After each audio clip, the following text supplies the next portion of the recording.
Querida Cumba, al hacer el viaje de Jaén para este lugar hoy, todo ese recorrido lo recuerdo como si hubiese apenas pasado algunas semanas. Yo llegué a Cumba cuando apenas tenía 14 años de edad.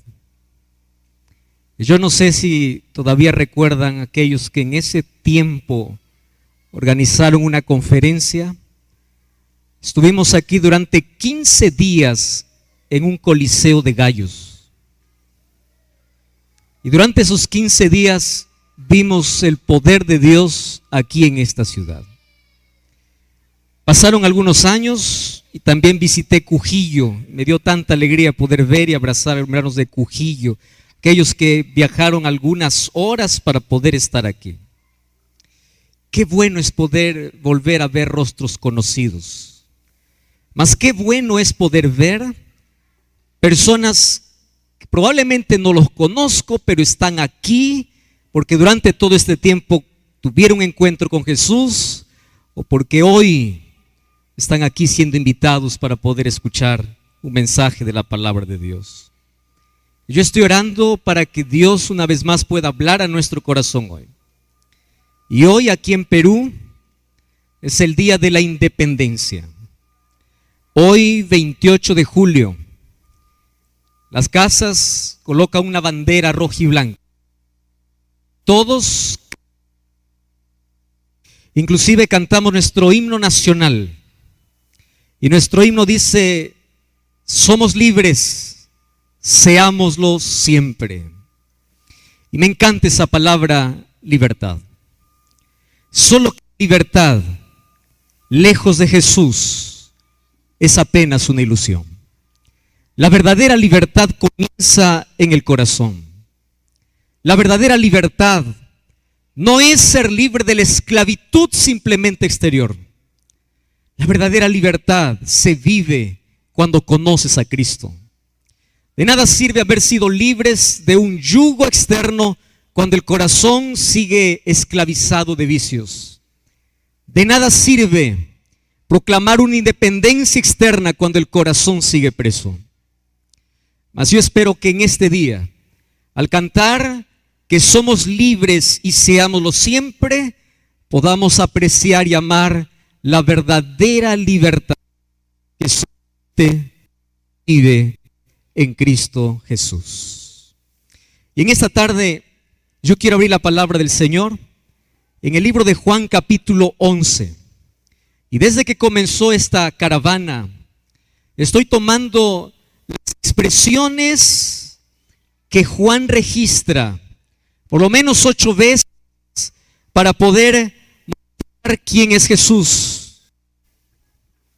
Y aquellas expresiones están acompañadas por aquella palabra ego y mí, que significa yo soy.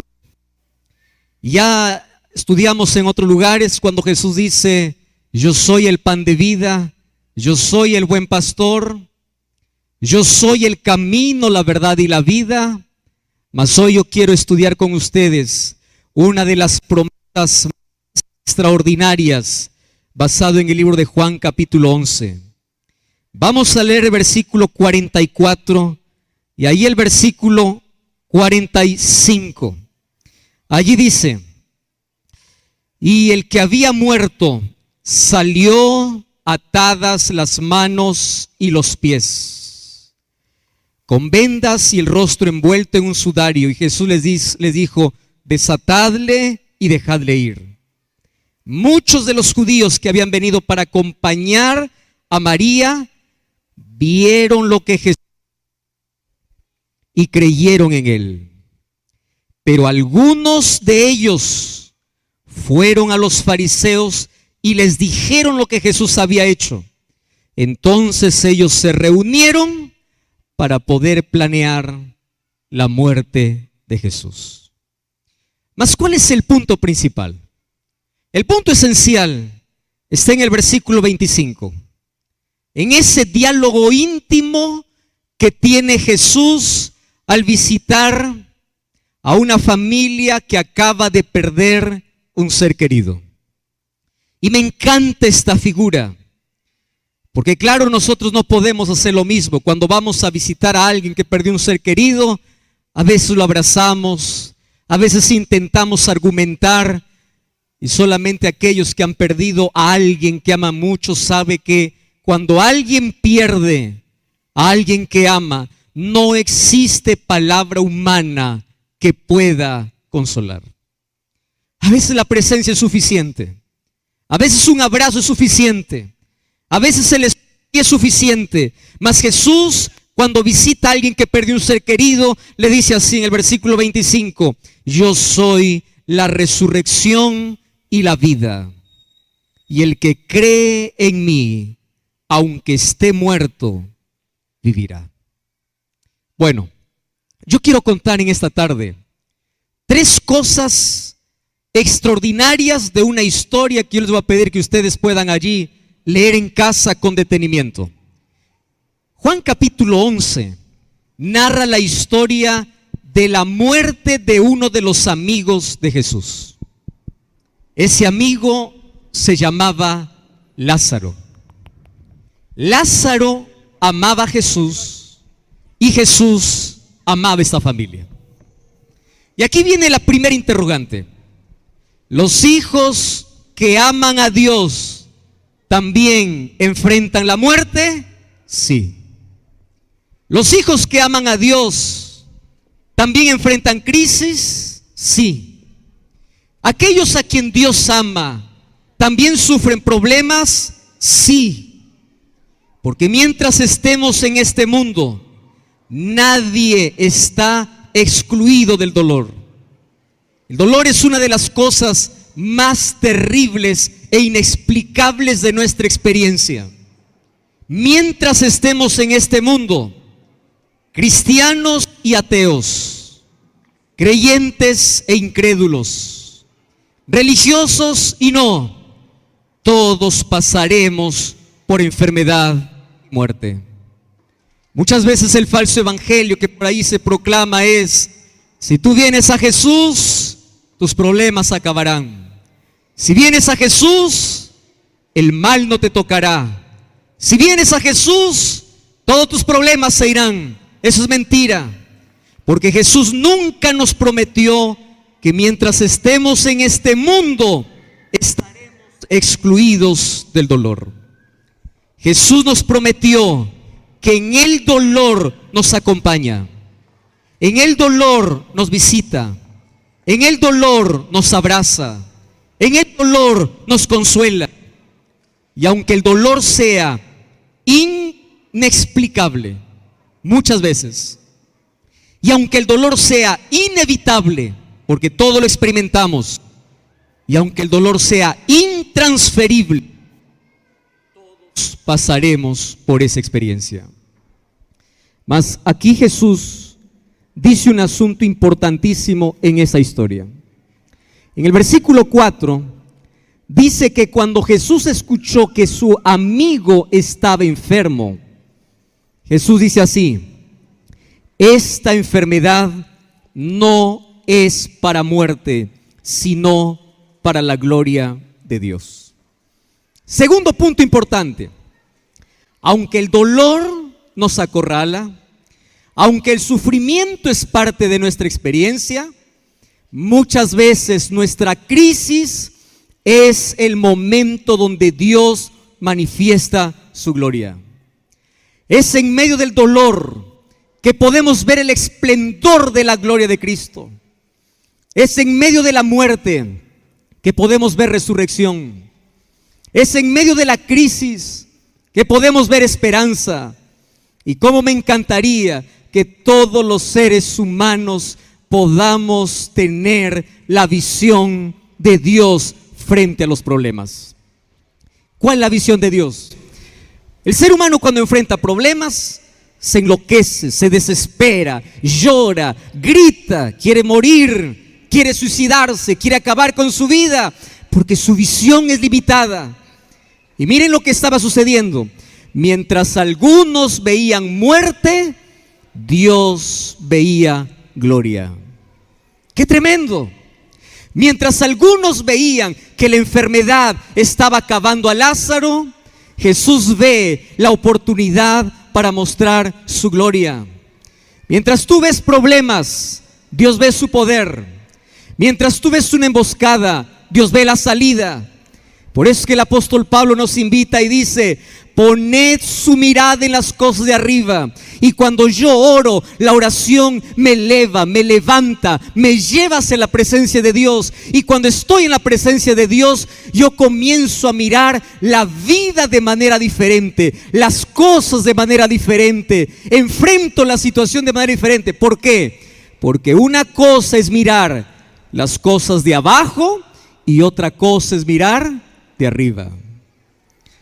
Hace algunos años atrás, en Brasil comenzamos a grabar un CD de programas llamado Pablo, el mensajero de la cruz.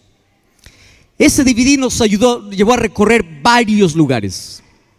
Y mientras estábamos ahí en el valle, yo solamente podía ver montañas, cielo, montañas, cielo. Y un día la producción dice: para grabar el último programa vamos a subir al cerro. Ay, ustedes no saben ese sacrificio para poder subir con un clima de 8 grados más o menos, frío intenso, abrigados, y comenzamos a subir. Todo el equipo estaba con las cámaras, con todo el material de producción. Qué agotador, qué difícil, qué cansancio, qué terrible esa subida. Y mientras subía decía: nunca más quiero volver a este lugar. Y caminamos hasta que llegamos a la cima. Y desde la cima uno puede ver y dice: wow, qué extraordinaria es esta vista. Ahí estaban las nubes tan cerca como para poder palparlas, y el valle tan hermoso. De abajo solo miraba cerro, de arriba miraba todo el panorama. Esa es la visión que tiene aquel que ama a Jesús. Aquel que ama a Jesús tiene la visión de Dios. Por eso es que cuando alguien enferma, en lugar de desesperarse, corre a Dios, porque su visión es diferente. Cuando pierde el empleo, no se desespera, porque sabe que hay un Dios que lo cuida.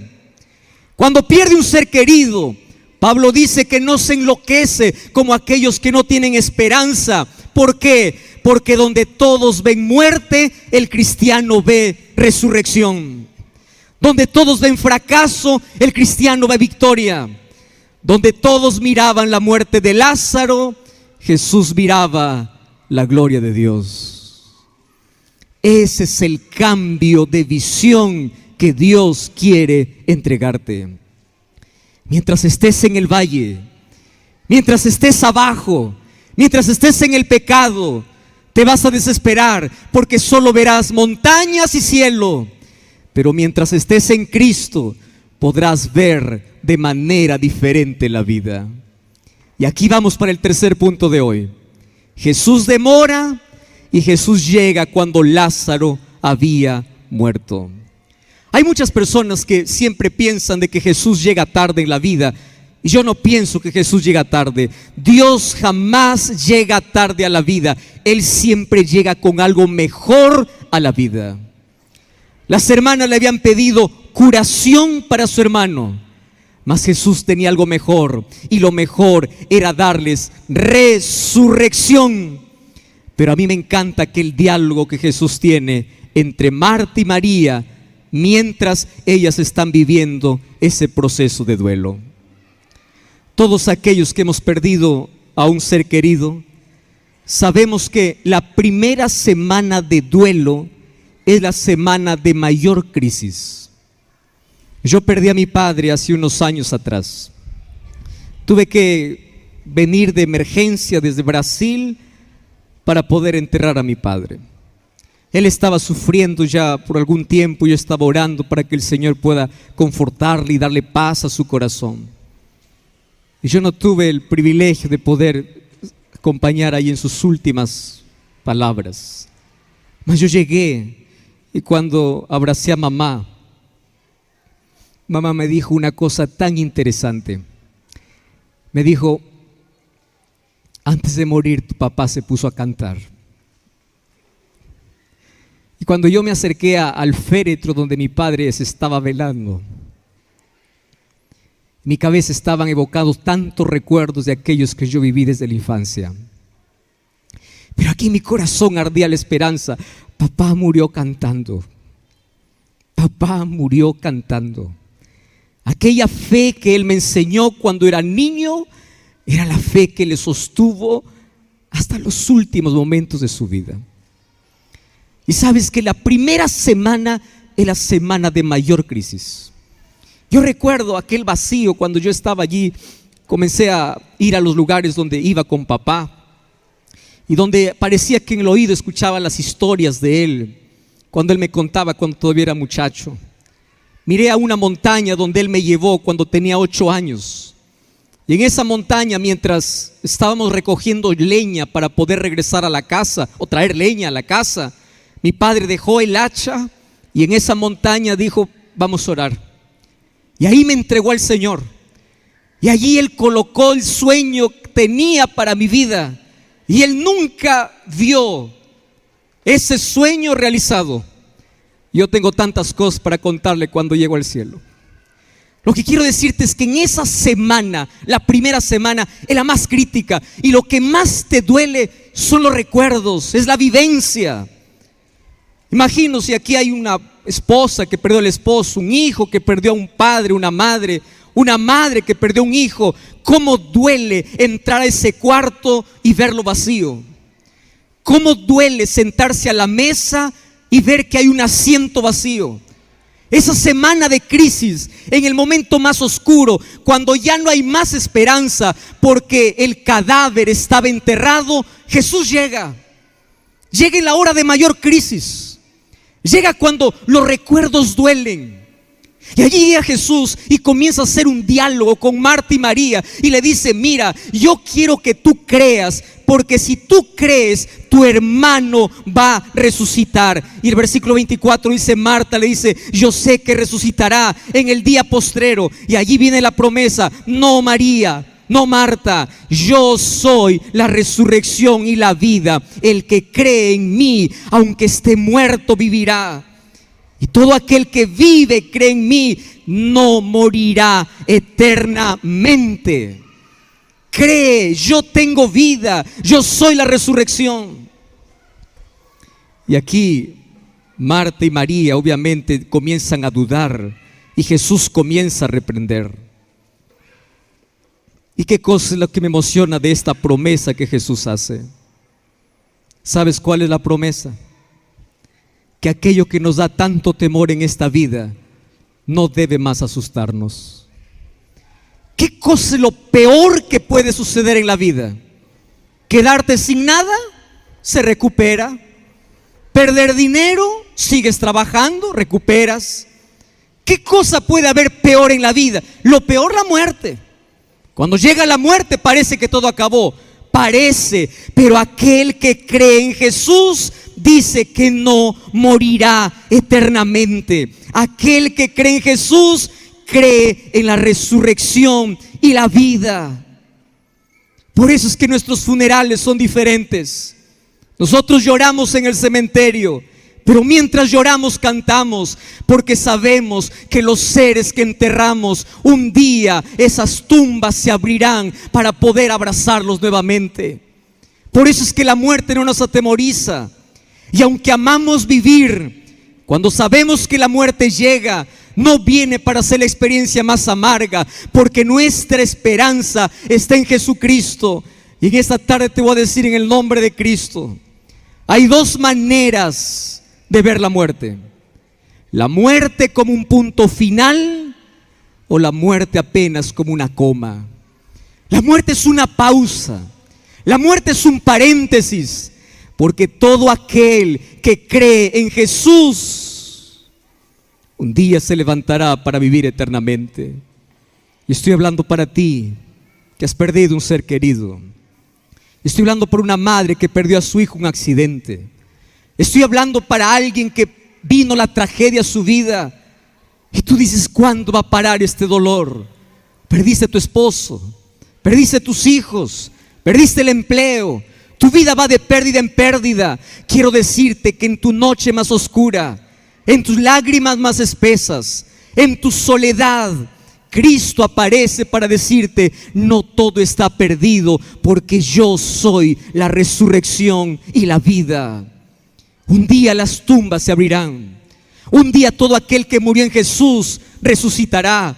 Pero para que eso suceda, mientras yo viva, yo necesito aceptar a la vida.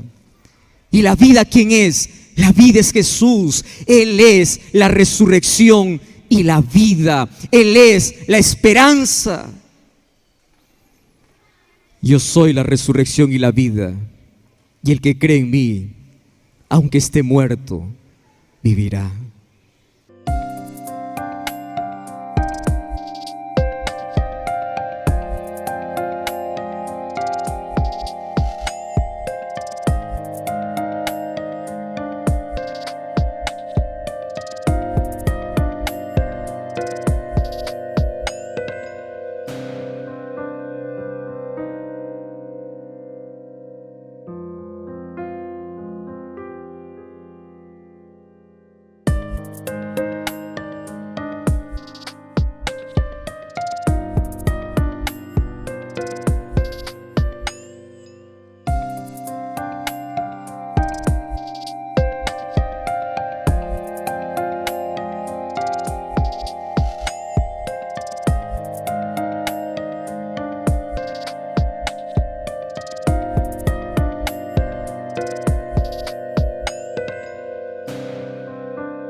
Yo considero dos cosas interesantes en la vida.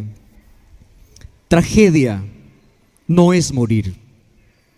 Tragedia es morir sin esperanza. Tragedia no se trata de vivir arruinado. Tragedia se trata de vivir sin Cristo. Porque aquel que tiene esperanza cree en una vida eterna, y la muerte jamás podrá frustrar o despedir para siempre a aquellos que amamos. Sin embargo, aquí Jesús también habla de dos tipos de muerte.